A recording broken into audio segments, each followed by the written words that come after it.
শীতের সন্ধ্যায় গরম গরম স্ন্যাক্স চা বা কফির সাথে খেতে বেশ দারুণ লাগে।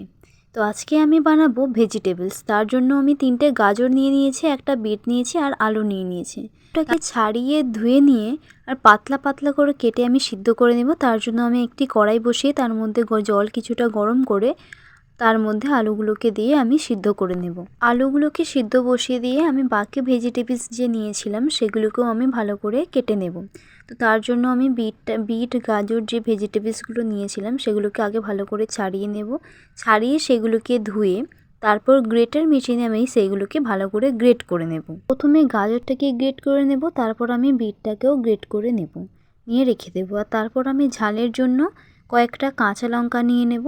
সেই ঝালের জন্য কাঁচা লঙ্কাগুলোকে আমি ভালো করে ছোট ছোট কুচি কুচি করে বেশ কাটা হয়ে গেছে। তারপর আমি একটি কড়াই বসিয়ে তার মধ্যে কিছুটা সাদা তেল দিয়ে তেল গরম হয়ে গেলে আমি বাদামগুলোকে ভেজে রেখে দেব।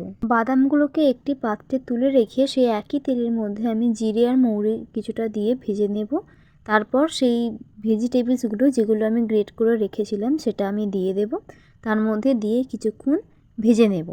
কিছুক্ষণ ভাজা হয়ে গেলে তার মধ্যে আমি কুচনো কাঁচা লঙ্কাগুলোকে দিয়ে দেব ঝালের জন্য। আর তারপর যে আলুটাকে আমি সিদ্ধ করে রেখেছিলাম সেই আলুটাকেও আমি ওই ভাজাটার সঙ্গে মিক্সড করে দেব। তবে ওই ভাজাটা যখন একটু সিদ্ধ হয়ে যাবে তখনই আমি ওই আলু সিদ্ধটাকেও মিক্সড করে দেব। তারপর পরিমাণ মতো লবণ দিয়ে দেব।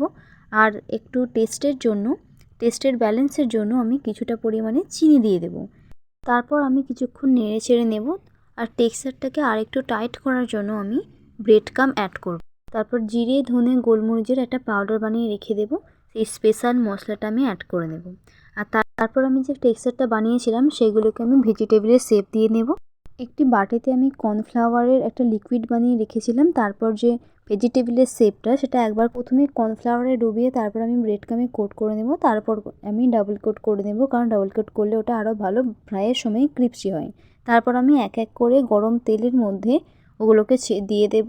আর ওপর থেকে গরম তেলটাকে একটা চামচের সাহায্যে আমি ওপরে দিতে থাকবো। তাতে কী হয়, এগুলো ফেটে যায় না। গরম গরম মুচমুচে ভেজিটেবলস রেডি।